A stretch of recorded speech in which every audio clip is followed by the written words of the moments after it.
Bonsoir madame, bonsoir messieurs, très heureux de vous retrouver ce soir pour ce deuxième numéro de notre émission Point de vue, deuxième numéro de l'année 2018. Nous recevons en début de cette année électorale un spécialiste des questions, de ces questions des élections. Il s'agit de monsieur Jérôme Bonso, une figure très connue. Il est président de la LINELIT, Ligue nationale des élections. Libre et transparente, merci beaucoup. Et aussi, je précise, vous êtes coordonnateur de l'AETA, c'est-à-dire agir pour les élections transparentes et apaisées. Merci beaucoup, Jérôme Bonso, d'avoir accepté notre invitation. Nous savons tous que cette année est une année électorale, puisque le processus doit aboutir au 23 décembre 2018. C'est donc les enjeux majeurs et donc beaucoup de défis qu'il faudrait relever avant d'arriver à cette date-là. Alors, il y a eu beaucoup de calendriers qui ont été rejetés. J'aimerais d'abord, dans un premier temps, que vous puissiez rafraîchir la mémoire de tous nos téléspectateurs des calendriers rejetés. Est-ce que cette fois-ci est la bonne, Jérôme Bonso? Merci, cher ami Oscar. Avant de répondre à votre question, je tiens tout d'abord à remercier, à saluer tous les nombreux téléspectateurs de la télévision nationale et surtout que j'apprends cette émission Point de vue. Et aujourd'hui, c'est un point de vue électoral, point de vue des spécialistes en matière électorale. Je Bien crois entendu. que nous sommes très confortés d'être le deuxième invité à cette émission très suivie de par le monde. Merci vous m'avez beaucoup. posé la question, le quatrième calendrier, cette fois-ci, c'est la bonne. Oui, d'emblée, de commun mortel de tout Congolais, nous voulons que cette fois-ci puisse être la bonne et la meilleure. Oui, nous Et voulons. nous voulons et nous sommes engagés et déterminés à ce que cette fois-ci, ce quatrième calendrier ne puisse pas tomber. Mais à titre Oui, de mais rappel, est-ce que les syndromes qui ont fait que les trois premiers calendriers soient rejetés ne se trouvent pas dans le texte actuel? La capacité des êtres humains, la capacité des acteurs, c'est de surpasser. Parce qu'en matière d'organisation des élections, il ne faut pas regretter ce qui a été mal organisé, il ne faut pas regretter ce qui a été rejeté, mais il faut avoir la volonté d'améliorer ce qui vient. Notre volonté d'améliorer ce qui vient, c'est pour le 23 décembre 2018, nous devons y arriver, que ce rendez-vous ne puisse pas être encore un rendez-vous raté. Et c'est pourquoi j'essaie de faire un petit rappel. Je vous en prie. Nous avons voulu organiser les élections. Le tout premier calendrier avait été C'est le 30 janvier rejeté 30 janvier 2014 que le feu Abbé Malumalu, sous l'abbé Malumalu. paix à son âme, Ouais. a publié ce calendrier qu'il appelait lui-même feuille de route. Mais les contraintes qui étaient contenues dans ce calendrier n'ont pas été prises en compte par les acteurs clés du processus électoral. Quelles contraintes notamment? Il y avait les contraintes financières, les contraintes logistiques, les contraintes techniques, et tout ça n'était pas pris en compte par les acteurs clés du processus électoral. Ce calendrier, nous l'avons enterré au cimetière. Mais il y avait la volonté manifeste du peuple congolais d'aller aux élections, ce qui a poussé le pouvoir organisateur des élections à son temps de publier le deuxième calendrier qu'on appelle le calendrier partiel. Il a publié ça le 25 juillet 2014.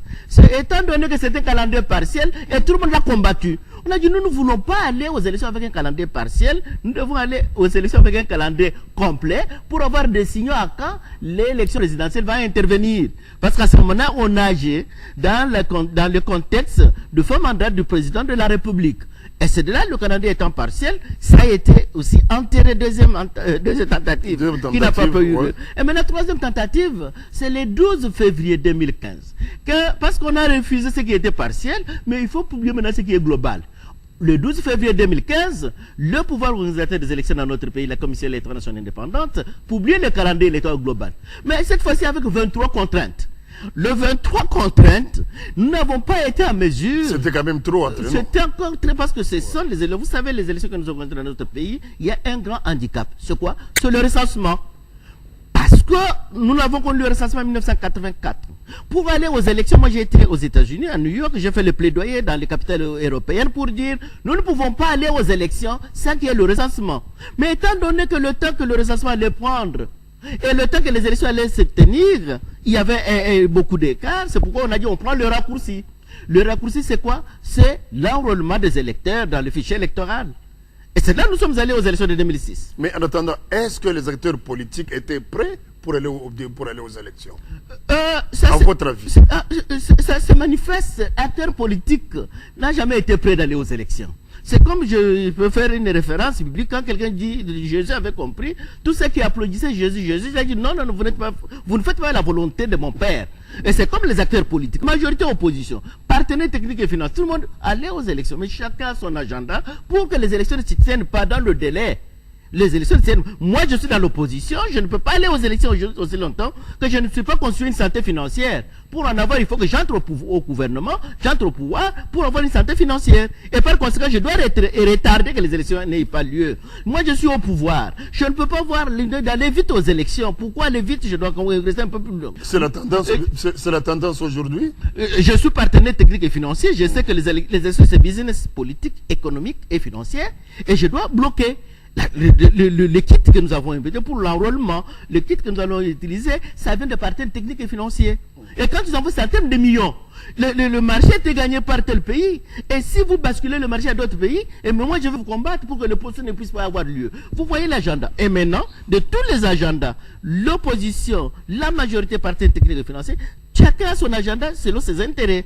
Mais le souci, c'est quoi? De faire pression pour que les trois agendas de majorité opposition et communauté internationale puissent se rejoindre, avoir l'intérêt de la population, l'intérêt du peuple congolais. Et c'est là où il y a l'écart. Et c'est ça qui pose les problèmes. Et vous m'avez aussi demandé, pourquoi les élections ne se tiennent pas? La négociation, nous disons non, il y a ce qu'on appelle trilogie du récit du processus électoral. Première trilogie, c'est quoi? Il faut que les élections réussissent, il faut qu'il y ait un consensus politico-électoral. C'est-à-dire autour du calendrier. Autour du calendrier, le calendrier c'est la résultante même du consensus. Bon, donc il faut associer tout le monde. Tout le monde se met. C'est pourquoi nous sommes allés à la cité de l'Union africaine. Et nous avons cherché ce consensus. C'est de ces consensus nous avons levé l'option d'une séquence organisationnelle des élections. Séquence à 3 scrutins. L'élection présidentielle, la députation nationale et la députation provinciale. Le consensus était dégagé. Mais étant donné qu'il n'y avait pas l'inclusivité selon une certaine opinion, il fallait aller chercher l'inclusivité. Nous sommes allés à la 5 au centre interdiocésain pour chercher l'inclusivité. Et nous avons produit aussi un accord. Et dans cet accord, il y a un tronc commun entre l'accord de la Cité de l'Union africaine et l'accord du centre interdiocésain, c'est l'organisation des élections. Tout le monde a maintenu la séquence. 3 scrutins, le même jour. Et quand on a donné ça, le truc s'est sorti. Et maintenant, on a dégagé un consensus. Maintenant, on voit un autre pouvoir organisateur qui est la Commission électorale nationale indépendante. Produisons-nous le calendrier. La CENI vient de produire le calendrier. Et aujourd'hui, le calendrier est sorti global avec 17 contraintes. Les contraintes financières, les contraintes logistiques, les contraintes politiques et légales du point de loi, et les contraintes financières, ainsi de suite, avec le plan de décaissement. Oui, mais avant d'arriver là, est-ce que ce calendrier est du goût de tout le monde? Puisqu'on a entendu des déclarations de la part de certains leaders des partis politiques rejetant ces calendriers. Et vous savez, nous sommes en démocratie. En démocratie, même si vous prenez, quand on critique un calendrier, cela ne veut pas dire qu'on n'aime pas les élections, on ne veut pas les élections. On crie, c'est un débat républicain que nous devons encourager. Quand les uns critiquent, mais personne n'a dit non, le calendrier de la CENI, je mets la croix, nous mettons la croix, nous majorité, nous opposition, nous communauté internationale, mettons la croix. Il y a eu des palais diplomatiques.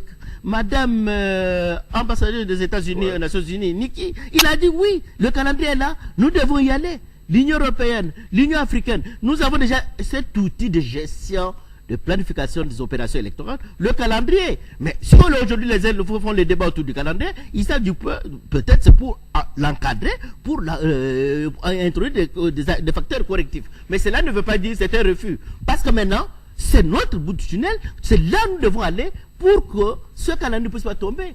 Est-ce que le délai est raisonnable d'ici décembre?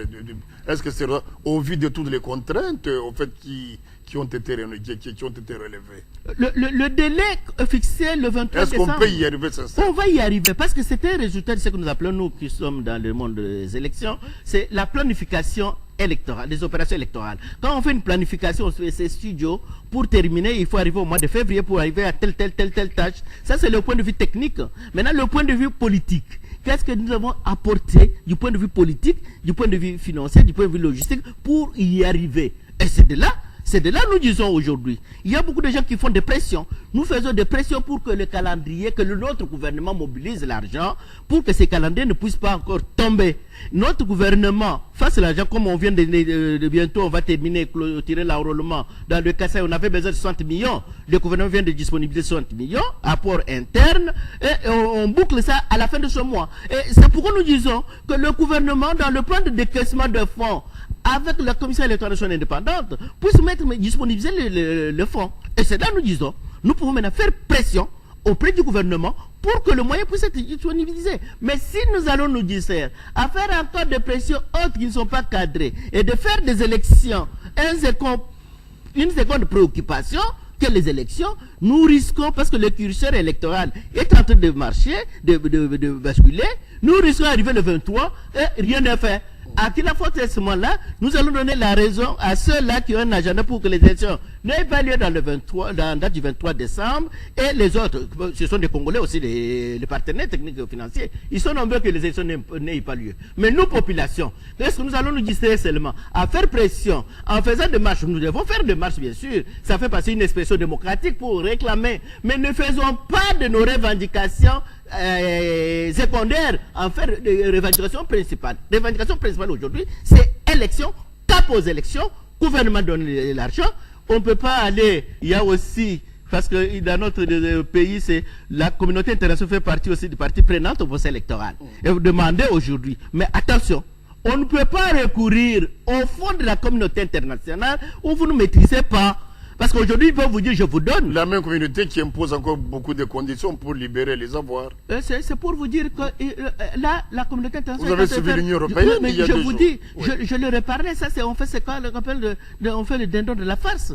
Parce qu'on ne peut pas mettre des conditions aujourd'hui. C'est quoi? Quand on met des conditions, je voulais arriver à Tech, mais pour arriver, pour vous donner le véhicule, et vous m'allez me donner ça en retard. Peut-être vous ne voulez pas me donner. Dites clairement que vous ne voulez pas aller aux élections. Et c'est de là où je vous dis, après avoir parcouru le monde en matière des élections, les continents africains, américains, ainsi de suite, la plupart des pays n'acceptent pas le financement des élections par la communauté internationale. La France ne peut pas accepter que les élections puissent être financées par les États-Unis et vice-versa. Non. Mais chez nous, parce que les Nations Unies ont compris que la résolution pacifique de conflits dans des sous-régions passe par l'organisation des élections et par conséquent, la communauté internationale s'engage à assister, à accompagner. C'est là que nous sommes un peu redevables. Mais dans certains pays africains où je suis allé, on a refusé l'argent de la communauté internationale. Et ici, quand l'Union européenne dit qu'on va conditionner, ça c'est aussi une façon de retarder le processus. C'est là que nous disons à la CENI, il faut travailler avec le plan A et B. Plan A, c'est l'apport interne que vous mobilisez, que nous devons mobiliser, que nous devons faire pression auprès de notre gouvernement pour que même le plan B de la communauté internationale ne marche pas. Parce que je vous ai dit que les élections c'est business. Certains pays membres de l'Union européenne peut-être n'ont pas gagné le marché en ce qui concerne commande de kits, commande de machines à voter. Ils doivent mettre des verrous pour que les élections n'aient pas lieu. Mais à nous de nous dépasser, de nous surpasser, de ne pas être distraits. Parce qu'on est distrait quand on vous donne un message. Pour voilà, gagner quoi? Eh bien, le fait qu'il voudrait que les élections n'aient pas lieu, c'est pour gagner quoi? Mais je vous ai dit que c'est business. Il en est passé des élections précédentes. Moi, des pays de la communauté internationale, j'avais gagné le marché des élections du Congo. J'avais produit les kits, j'avais gagné autant de millions. Mais aujourd'hui, le marché me quitte. Et ça part ailleurs. Même si nous sommes des vendeurs de pain, nous devons nous donner des coups. Je ne serai pas à l'aise qu'on vienne acheter le pain chez vous et qu'on passe par chez vous. Oh, tout était commencé par chez moi. Parce qu'on m'a évité et je dois vous combattre. Ça, c'est un combat normal en matière de business. Et conséquence Et maintenant? conséquence, c'est la population qui va souffrir. Conséquence, c'est la naïveté de certains compatriotes qui vont consommer ces discours pour dire que les préalables ne sont pas encore réunis pour aller aux élections. Et on dépasse encore la date du 23 décembre. C'est là que nous disons, nous devons nous approprier. Oui, qu'est-ce que vous demandez aux Congolais alors aujourd'hui? Surtout les politiciens. Mais je dis ceci, les politiciens qui comprennent, qui doivent comprendre que la date du 23 décembre n'est plus négociable pour que ces calendriers qu'on connaisse encore un glissement, parce qu'à son temps, moi j'avais produit une étude. En date du 1er octobre 2015, j'avais produit une étude selon laquelle il n'y aura pas élection si jamais on leverait l'option de la réforme totale du fichier électoral. Voilà les étapes, ça allait nous prendre 3 ans, ainsi de suite. J'étais en 2015, j'ai dit les élections auront lieu du point de vue technique, organisationnel, opérationnel, c'est en 2018. Mais j'ai été taxé de tous les mots, que je faisais l'apologie du glissement. Or, en science, en technique organisationnelle, planification des élections, il ne faut pas jouer, il faut avoir une vision lointaine. pour dire, avec tel obstacle, ça va nous prendre combien de temps pour y arriver. Et c'est là ce que j'appelle, il y a eu ce qu'on appelle la délinquance électorale dans les communications. Parce que le mot qui ronge notre processus électoral congolais, il y a l'insolence, l'arrogance de la part des acteurs clés. Majorité, opposition, communauté internationale, c'est ainsi de suite. Mais qui font cela, cher ami, c'est quoi? Quand vous prenez acteurs clés, quelqu'un qui vient vous dire, non, dans 3 mois, on peut organiser les élections congolaises. Ouais. Ou c'est un recensement. Mais vous avez fait cette planification opérationnelle électorale où? C'est pourquoi j'ai dit, les élections, c'est une question transversale. C'est comme le sida. Luambo Makadi, paix à son âme, il avait chanté le sida. Mais pour tester le sida, diagnostiquer le sida, on nous envoyait à l'INRB. Parce qu'il y a les techniques, les techniciens. C'est comme les élections. La confession religieuse, imam a fait son Coran, n'a pas étudié la gestion du cycle électoral.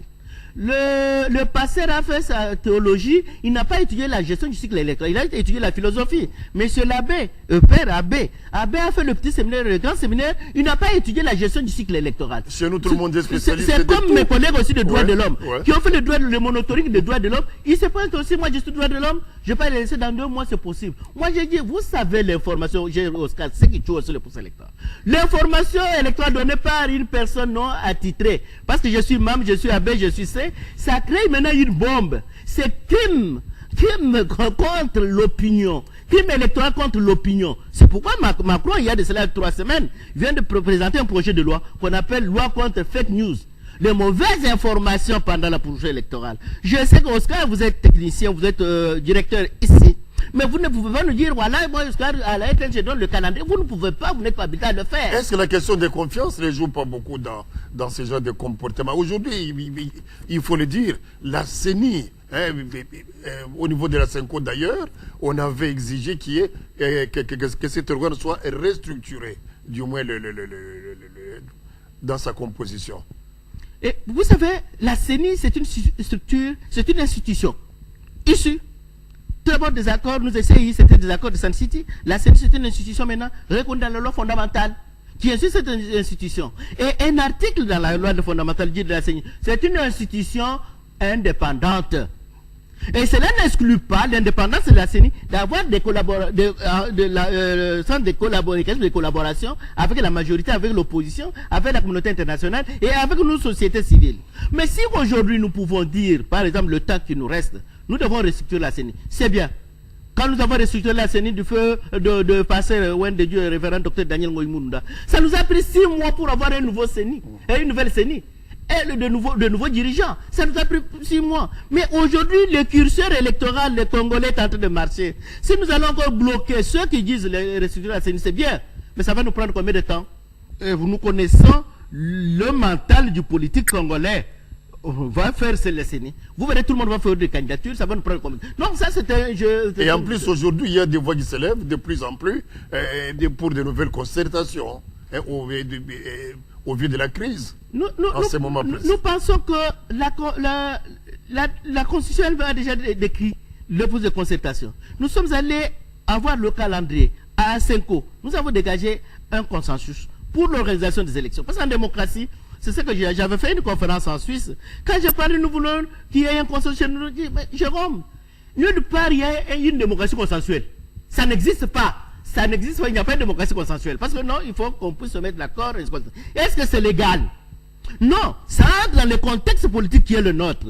Nous pouvons, on ne peut pas s'en passer du consensus. Sans consensus, on ne peut pas s'en sortir. Mais cela peut se dégager, ça se dégage en amont et en aval du processus électoral.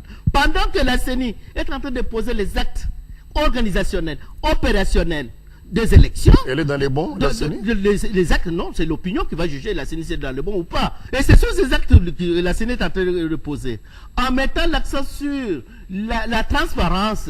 La transparence doit exister tout d'abord la transparence en matière de communication, d'exécution de ce que la CENI est en train de faire. Et cela va renaître la confiance. La confiance est un thermomètre. Quand il fait chaud, ça monte. Quand il fait froid, ça baisse. Mais il faut garder le minimum pour que ça ne puisse pas baisser, pour pouvoir passer au-delà, mais que ça reste minimum pour que nous puissions arriver à cette échéance. Et c'est pourquoi nous disons aujourd'hui, nous devons taire nos différends, Nous devons nous engager à encadrer ce processus. C'est comme un exemple banal. La dame est allée au mariage, elle est dans une nouvelle famille. Et le premier enfant décède. Deuxième enfant, on l'enterre. Troisième enfant, on l'enterre. Mais on s'est dit, c'est quoi? On s'est dit, c'est quoi? Il y a un problème. Voilà, il y a un problème. Mais le quatrième, ici, nous allons l'encadrer. En l'encadrant, on demande aux co et autres, arrangez-vous là-bas pour que celui-ci ne puisse pas tomber. Et l'arrangement, c'est quoi? C'est la mobilisation de moyens financiers, de moyens logistiques, de moyens techniques et opérationnels auprès de notre gouvernement. Pour que l'enfant ne meure pas. Pour que cette fois-ci ne meure pas. S'il faut dormir ensemble avec cet enfant, on va l'encadrer. L'encadrer, c'est quoi? C'est notre mobilisation à nous. C'est notre mobilisation. Encadrer, c'est notre mobilisation. Et que dire alors des manifestations actuelles, des journées villes mortes, des marches et tout ça? Ce sont des expressions démocratiques. On ne peut pas...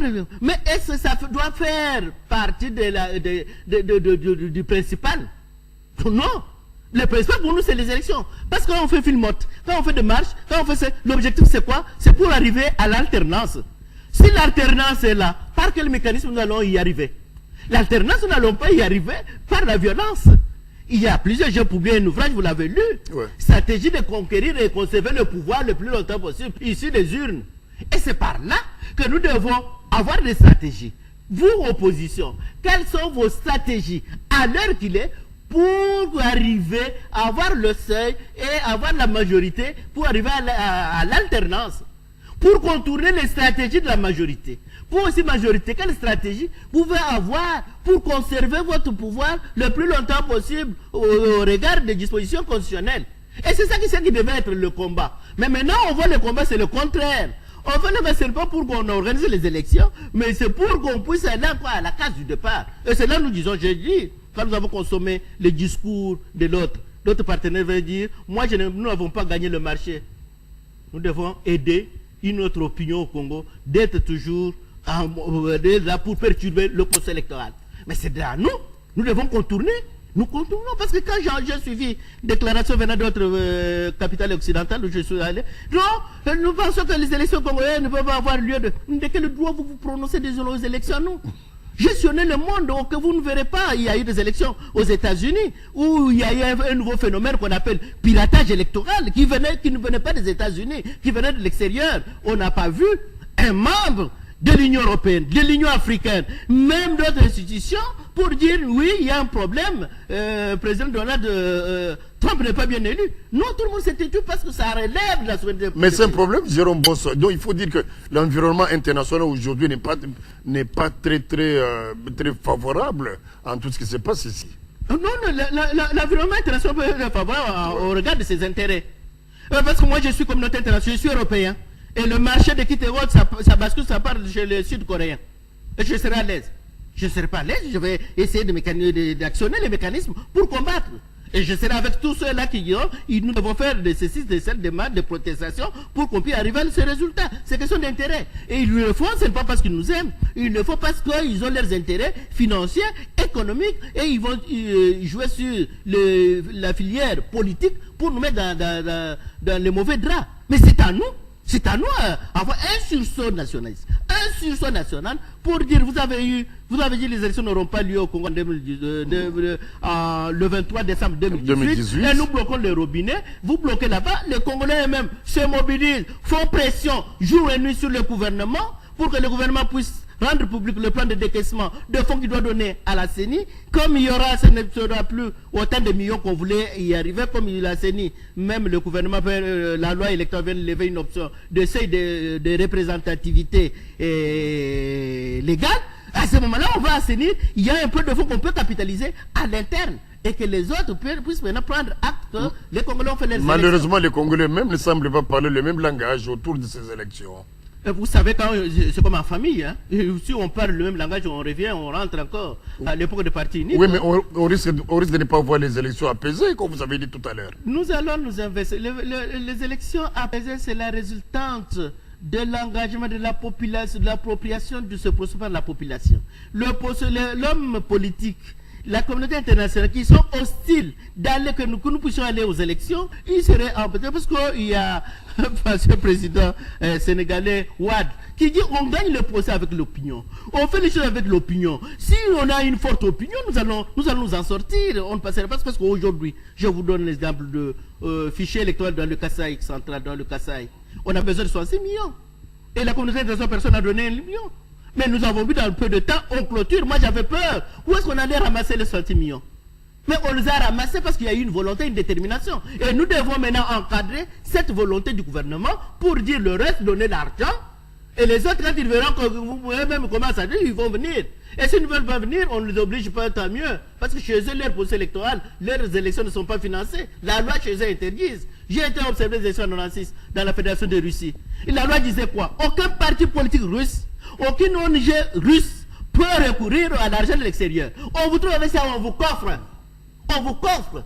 Et c'est là nous disons, dorénavant, pour que nous puissions jouer de notre processus électoral librement, nous devons avoir de maîtriser des choses. Maîtriser le recensement de la population congolaise. Quand nous avons déjà le résultat, le poids démographique du Congolais, combien sommes-nous?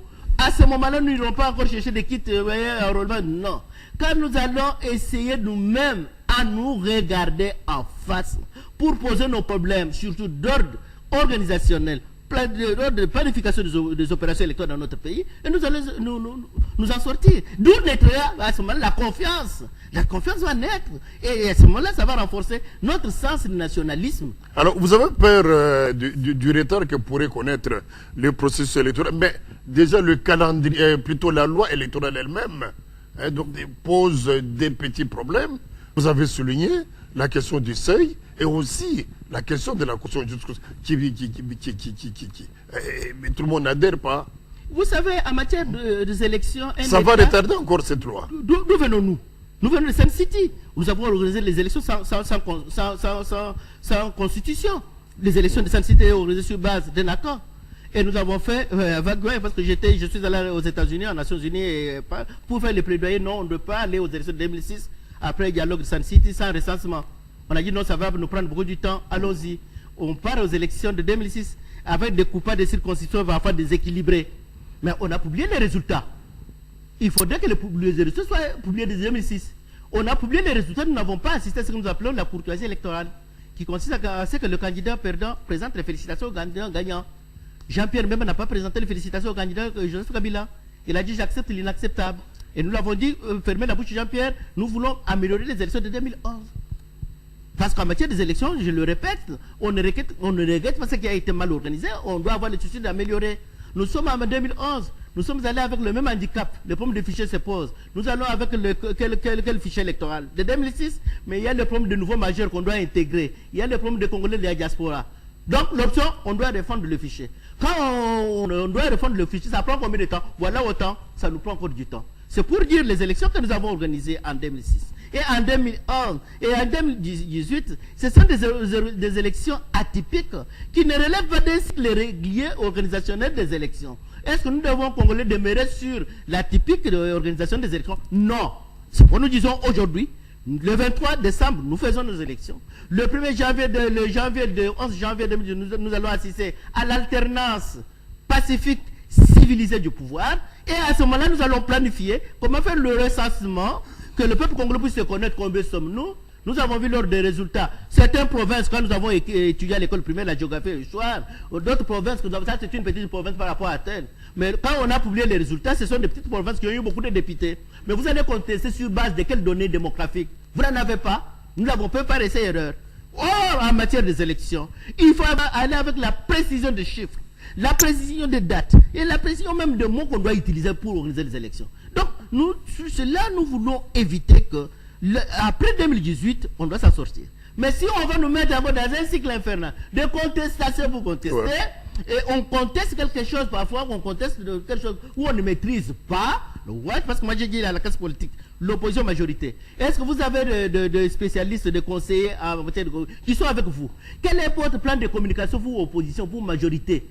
Qu'est-ce que est votre plan de communication? En matière électorale, ils n'en ont pas. Quel est le budget que vous avez? Ils n'en ont pas. Vous verrez un président du parti politique prendre une déclaration, le soir son secrétaire général fait le contraire. Et tout ça, ce n'est pas planifié. Mais si aujourd'hui ces gens, majorité opposition, réussissent aux élections, c'est question de chance. Mais si c'est l'élection organisée dans les normes, où on doit présenter un projet de société, où on doit se vendre l'image d'un homme politique, on doit voir le passé, l'avenir et le présent d'un acteur politique, et de son parti, de son comportement, ces gens-là, ils seraient déjà enterrés politiquement. Vous n'avez pas souligné, vous n'avez pas soulevé la question d'éducation électorale. C'est une question très très capitale dans ce pays. Très capitale. Vous savez que les élections de 2006 et 2011 n'ont pas connu l'éducation civile. Parce que l'homme, le produit élection, pour entrer dans le mental de la population, il faut la sensibiliser. Et une population qui est analphabète. Mais je me suis réjoui hier, quand j'ai été invité par la Commission électorale nationale pour assister au lancement de la campagne nationale de sensibilisation électorale. Et il a promis, ça doit prendre combien? 11 mois. Moi j'ai dit, ces élections ont la chance. Et la façon dont on a planifié la descente sur le terrain par les acteurs de la société civile, par certains acteurs clés au processus électoral, je dois dire, ces élections ont la chance. 11 mois. Et 11 mois, les moyens sont là disponibles pour faire cette éducation civile électorale, ce qui me réjouit. 2011, nous avons échoué. Pourquoi? La communauté internationale dit non, ce n'est pas notre affaire de financer l'éducation civile. 2006, la même chose. Mais aujourd'hui, 2018, les moyens sont disponibles. Bientôt, au mois de février, on va larguer les gens à travers les 26 provinces de notre pays pour sensibiliser dans l'éducation électorale. Sensibiliser. À ce moment-là, les gens vont comprendre la culture. Et quelle est la part des partis politiques dans tout ça? Le parti politique, oui, le parti a la mission constitutionnelle de construire la conscience de la population. Est-ce que le parti politique il répond à cette exigence? Nous disons non. Le parti politique est en train de faire ce qu'on appelle le show médiatique. Quand vous faites un show médiatique, vous avez un problème technique, où vous n'avez pas requis la vie d'un technicien. Et vous passez, moi je suis parti politique, majorité opposition, vous commencez à prendre des informations non utiles, qui vous rend aussi, parfois qui vous affaiblit, parce que Georges Clemenceau disait, on est affaibli par ses propres contradictions. Parce qu'en politique aujourd'hui, vous dit, on vous montre. Non, ça c'est mauvais. Par exemple, le cas de machine à voter. Ça c'est mauvais, ainsi de suite. Mais quand on va vous montrer les techniques de cette machine. Bon, parlons-en. Cette machine à voter qui énerve beaucoup de gens. Oui, ça doit énerver parce que c'est l'inconnu. Moi aussi, je dois me fâcher. Ouais. Quand quelque chose que je ne connais pas, je ne maîtrise pas. J'étais aussi hostile à cette machine. Avant d'aller assister à une simulation de cette machine. Avant, j'étais hostile. Vous avez changé d'avis?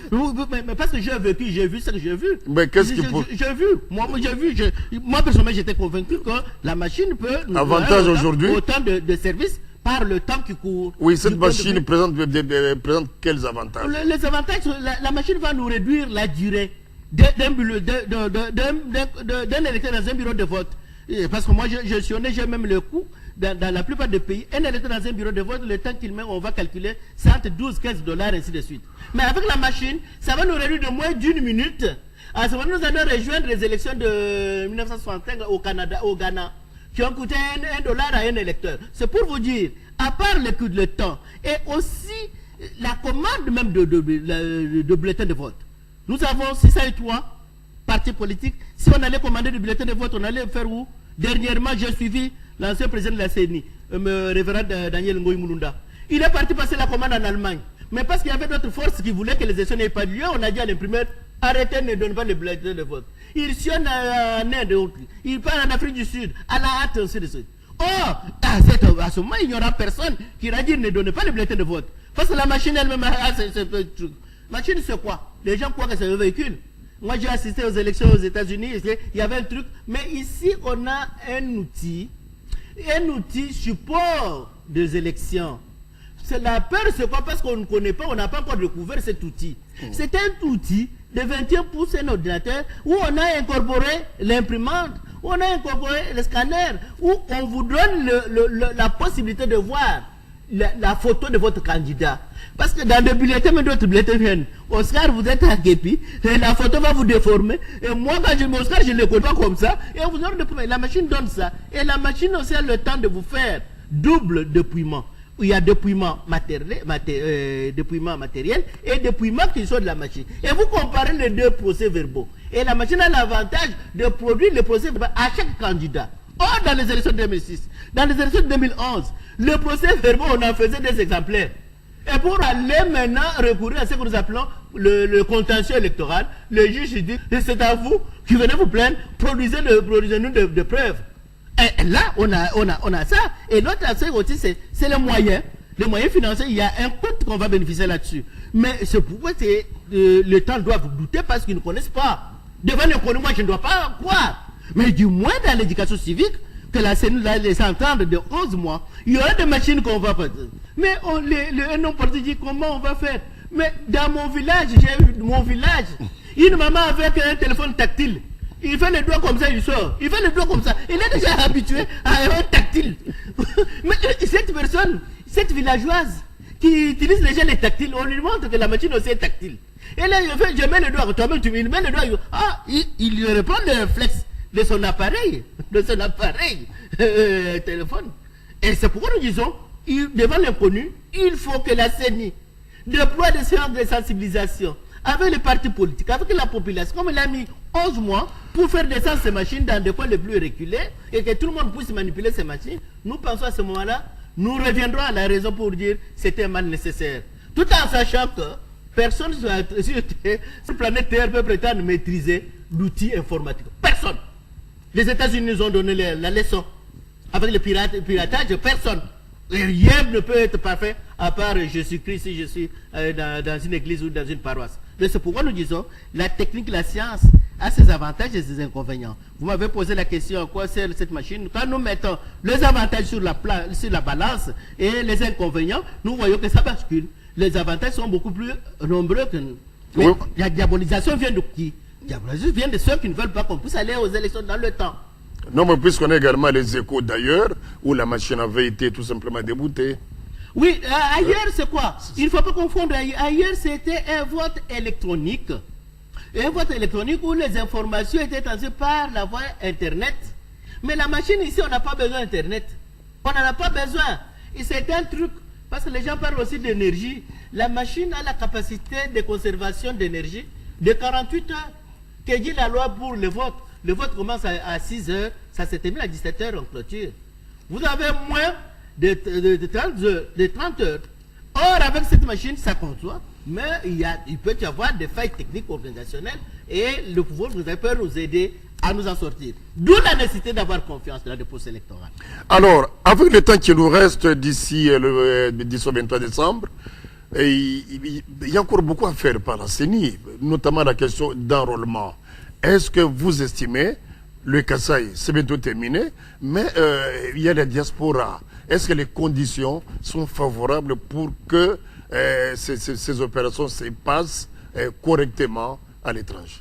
Oui, ça va se passer nulle part au monde, on peut dire que ça peut se passer correctement. Les opérations de la planification, j'ai vu la planification de la CENI, il a mis 3 mois, il va bientôt descendre, monter chez la diaspora, rencontrer nos compatriotes de la diaspora. Mais ce qui est intéressant, c'est quoi? C'est qu'on doit dire à l'opinion, l'enrôlement de la diaspora n'a aucune incidence sur le calcul des sièges chez nous. Ça n'a rien à voir. Les diasporas, parce que la diaspora va se limiter à faire l'élection présidentielle. Donc ça n'a pas d'influence sur la répartition des sièges. Et vous avez parlé, on vient de terminer maintenant le Kasaï. Le problème c'est quoi? Toilettage, avoir un fichier consolidé, on amène les résultats, on envoie ça à l'Assemblée nationale. L'Assemblée nationale adopte la loi sur la répartition des sièges. Au mois d'avril, c'est promulgué. Et nous sommes en train d'aller parce qu'aujourd'hui, nous avons des outils importants. Nous avons le calendrier et nous avons le fichier électoral qui nous donne maintenant des indications. Et la CENI, entre-temps, il est en train de faire le travail. Donc, jusque-là, nous pensons ce qui nous reste à faire, c'est de mener notre gouvernement, de faire un plan de décaissement, de le respecter, d'activer le plan de décaissement, il reste, mais activer ce plan de décaissement, envoyer régulièrement l'argent à la CENI pour arriver à la date du 23 décembre, que nous ne voulons pas négocier pour dire, après 23 décembre, qu'on puisse encore enterrer ce 4e calendrier que nous ne voulons pas. Alors, la caution telle que fixée aujourd'hui, est-ce que elle est matière à pouvoir défavoriser certains candidats aujourd'hui dans notre pays ici? Non, la caution ne favorise pas certains candidats.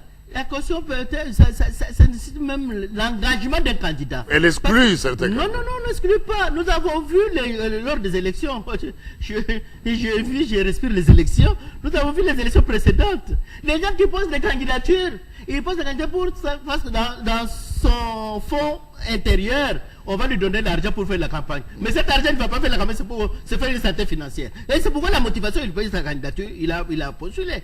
Mais si aujourd'hui on dit, quand vous payez un outil, une voiture luxueuse, vous allez mettre du sérieux pour l'entretenir.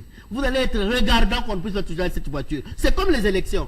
Quand quelqu'un donne ses $1000, il s'engage à aller jusqu'au bout avec le processus électoral. Donc il n'y aura pas de candidats fantaisistes ou bien de candidatures fantaisistes. Nous irons, même le seuil aujourd'hui. Le seuil gestionnait le monde. La plupart des pays, la Turquie a un seuil de 12%. Le Maroc avait un seuil de 6%, c'est ramené à 3%. Et nous sommes un seuil de 1%. Dans tous les pays de démocratie d'exemple, ils travaillent sur le seuil. Le seuil, c'est pourquoi? C'est pour moraliser l'environnement politique. En Allemagne, c'est là où est né l'idée de seuil. En Allemagne, on a dit qu'on dit seuil de représentativité ou seuil d'exclusion. On a mis les deux. En Allemagne, on appelle ça seuil d'exclusion. Ouais. Pour exclure le moins apte pour aller aux enjeux électoraux. Et nous aussi. Si c'était le premier scrutin de 2006, on a dit non, ce sont les premières élections. À quoi bon mettre maintenant, moraliser la vie politique? On a vu ce que ça a donné. 2011, on a vu. Or, le système électoral doit être dynamique, doit être adapté à l'environnement et au contexte sociopolitique. C'est le cas du Congo, c'est pourquoi nous disons, le seuil en soi n'est pas mauvais, mais le seuil devait être fait comprendre à l'opinion, c'est aux partis pour faire comprendre à l'opinion, à leur base, c'est à nous aussi à faire comprendre aux uns et aux autres, parce que le processus électoral n'est pas statique et dynamique, et nous devons nous accepter, nous devons nous conformer à ces innovations. C'est parce que quand il y a une loi électorale, on fait un changement de modification de la loi électorale, c'est pour introduire des innovations. Quand on introduit les innovations, c'est pour arriver au résultat, au bon résultat. Voyons ce que ça va donner cette fois-ci et que tout le monde puisse s'y adapter. Alors, Jérôme Bosso, je crois qu'il nous reste encore 3 minutes. Alors, 2018, année électorale, tout le monde doit avoir un regard vers le mois de décembre. Un appel pour que ces processus puissent vraiment aboutir aujourd'hui. À quelles conditions? Un appel en direction de la population, des acteurs politiques et sociaux et même la communauté internationale. Un appel, tout d'abord, en nous-mêmes à l'interne, nous devons éviter ce qu'on appelle la délinquance électorale. De donner des informations techniques quand vous n'êtes pas habilité à le faire. Vous n'avez pas une formation en matière électorale, vous n'êtes pas capable de faire la gestion du cycle électoral, vous devez vous abstenir. Pasteur, abbé, et imam, collègue des droits de l'homme, vous devez vous abstenir. Vous devez vous investir dans les élections pour la sensibilisation et la mobilisation, pas de donner des dates pour dire c'est telle date, telle date, telle date. Là, nous devons nous conformer à l'opinion, aux Congolais, l'opposition majorité et nous-mêmes. Nous devons dire les élections, ce sont des élections des Congolais. Nous devons en faire une priorité. Mais les pressions doivent être secondaires. Je peux marcher aujourd'hui en sachant que le principal pour moi, c'est l'élection. Où je dois faire pression sur le gouvernement, je le répète. Je dois faire pression sur la CENI. Je dois faire pression sur l'opposition et la majorité pour que les élections aient lieu et que puissent être apaisées. C'est à nous. Il n'est pas refusé à quelqu'un de protester, de marcher, de sonner, de ceci, cela. Mais ayant le principal pour nous, c'est l'élection. Quand l'élection devient principale, les pressions deviennent secondaires, nous pouvons nous y arriver. Mais si nous faisons le contraire, là nous faisons le jeu de ceux qui ne veulent pas pour puisse aller aux élections. À la majorité, à l'opposition, engageons-nous, ayons un discours franc, pas un discours hypocrite. Vous chantez pour l'élection, vous n'avez pas le cœur à l'ouvrage. À la communauté internationale, c'est la mission même de vouloir la communauté, c'est de nous accompagner. Mais quand la communauté internationale va s'investir dans le jeu de la classe politique congolaise, au regard de ses intérêts, nous disons à ce moment-là, non, vous avez tout intérêt à ce moment de vous abstenir. Mais si vous avez à nous accompagner, dans le vrai sens, essayez de nous accompagner, sans pour autant être obstacle à la tenue des élections dans notre pays pour que votre agenda de communauté internationale, agenda de l'opposition, de la majorité, puisse, les trois agendas puissent être fusionnés à un seul agenda qui reflète les intérêts du peuple congolais. Parce qu'à ce moment-là, tout le monde sera gagnant, majorité sera gagnante, l'opposition sera gagnante, la communauté internationale sera gagnante, et à ce moment-là, nous allons tous gagner. Mesdames, Messieurs, c'est la conclusion d'un spécialiste. Nous vous disons merci d'avoir suivi cette émission. Jérôme Bonso, merci beaucoup. J'espère que ce n'est pas la dernière fois. On aura encore à faire appel à vous pour nous donner encore d'autres explications beaucoup plus techniques pour que ce processus déjà entamé puisse arriver à bon port. Mesdames et messieurs, merci et bonsoir à tous.